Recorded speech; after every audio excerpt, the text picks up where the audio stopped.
আসসালামু আলাইকুম। আজকে আপনাদের সাথে আরো একটি ছোট্ট টিপস নিয়ে হাজির হয়েছি।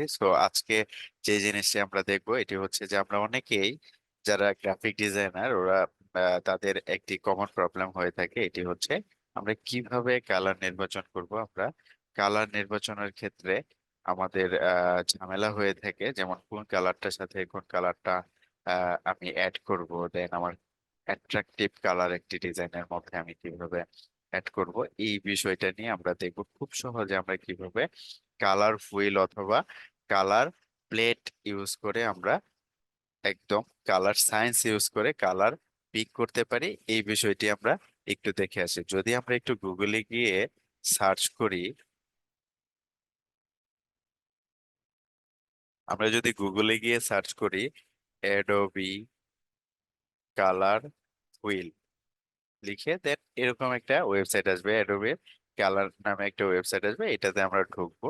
এটাতে ঢোকার পর আমরা এখানে দেখতে পারবো আমাদের একদম ডিজিটালি কালার হুইল করা আছে। এই কালার হুইলের মাধ্যমে আমরা আমাদের মূলত সমস্ত কালার আমরা এই জায়গা থেকে নিতে পারি। এখন আমাদের অনেক সময় এটা বুঝতে অসুবিধা হয় যে আমরা কোথায় কোন কালারটা ইউজ করব, রেডের সাথে কোন কালারটা যায়, ইয়েলোর সাথে কোন কালারটা যায়, এটা আমরা খুব সহজে ডিফাইন করতে পারি না। এই জায়গাগুলির থেকে আমরা কালার স্কিম আমরা ডিফাইন করতে পারি। এই জায়গায় আমরা দেখতে পারবো কালার মোড আর কালার হারমোনি।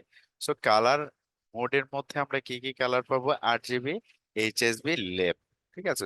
কালার হারমোনিটা কি, বেসিক্যালি এই জায়গাটাতে কতগুলি কালারের ধরন দেয়া আছে, যেমন মনোক্রোমাটিক কালার। মনোক্রোমাটিক কালার হচ্ছে যে মোটামুটি একটা কালারের শেড থেকেই বাকি শেড গুলি বের হবে, এটা হচ্ছে মনোক্রোমাটিক কালার। এটা হচ্ছে অ্যানালগাস কালার। অ্যানালগাস কালার হচ্ছে যে কালার প্লেটের আমাদের আমরা যেটাকে কালার হুইল বলে থাকি, কালার হুইলের পাশাপাশি যে কালার গুলি থাকে এইগুলি হচ্ছে অ্যানালগাস কালার। ঠিক আছে। এটা হচ্ছে আমাদের ট্রেড কালার। ট্রেড কালারটা হচ্ছে যে ত্রিমাত্রিক। ঠিক আছে, যে কালার হুইলের এই পোর্শন থেকে আপনি একটা কালার সিলেক্ট করতে পারবেন, এই পোর্শন থেকে এই পোর্শন থেকে। এই ত্রিমাত্রিক কালার সিলেকশনের মাধ্যমে যেই কালার প্লেট, যেই কালার হুইলটা নিচে আমরা এই কালার প্লেটটা নিচে আমরা দেখতে পাচ্ছি, এটা ক্রিয়েট হয়েছে, এটাকে বলে ট্রেড কালার। ঠিক আছে। এরকম আরো অসংখ্য কমপ্লিমেন্টারি কালার দেয়া আছে। এটার মানে হচ্ছে যে আপনি কালার হুইলের অপোজিট কালারটা সিলেক্ট করে আপনি ডিজাইন করতে পারেন। সাপোজ ধরেন এটাকে যদি আমি এইভাবে করে চেঞ্জ করি, দেখেন চেঞ্জ হইতে থাকবে। ঠিক আছে।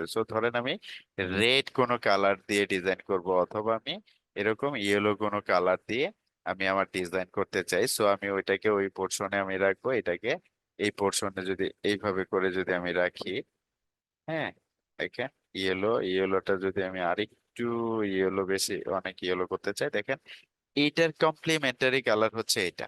জাস্ট এটার অপোজিট কালারটা হচ্ছে এটা, এই ইয়েলোর অপোজিট কালারটা হচ্ছে এই কালারটা, রাইট? আমরা যদি এই দুইটা কালার দিয়ে কোনো একটা ডিজাইন করি, আমাদের ডিজাইন অনেক বেশি ফ্যান্টাস্টিক হওয়ার সম্ভাবনা আছে। ডেফিনেটলি হবে, কারণ এইগুলি হচ্ছে যে কালার সায়েন্স ব্যবহার করে কালারগুলি করা মূলত।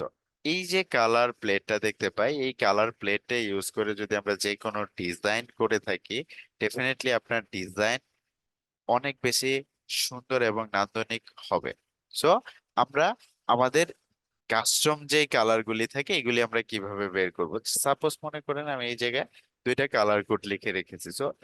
এই কালার কোডটা জাস্ট আপনি কপি করে, অথবা আপনি ফটোশপে গিয়ে আপনি আপনার ধরেন এই কালারটা যদি আপনি নিতে চান, এই রেক্টেঙ্গুলার ইয়েতে আমি ডাবল ক্লিক করে দেন এই কালারটা কোডটা আমি কপি করব, কপি করে ওকেতে প্রেস করব, দেন এটা মিনিমাইজ করে রেখে আমি এই জায়গা থেকে কালার হারমোনি থেকে আমি কোন কালারটা চাচ্ছি, কোন ধরনের কালারটা আমি চাচ্ছি, কমপ্লিমেন্টারি চাচ্ছি, ট্রেড কালার চাচ্ছি, অ্যানালগাস কালার চাচ্ছি, আমি যেই কালারটা চাচ্ছি ওই কালারটা আমি সিলেক্ট করে দেব।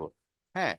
আমি কমপ্লিমেন্টারি সিলেক্ট করে দেন আমি আমার কালার কোডটা এই জায়গাটাতে পেস্ট করে দিলাম, কন্ট্রোল V প্রেস করে। এখন আমি কিবোর্ডের এন্টার প্রেস করলেই দেখবেন পুরো কালারের সিনারিওটা চেঞ্জ হয়ে গেছে।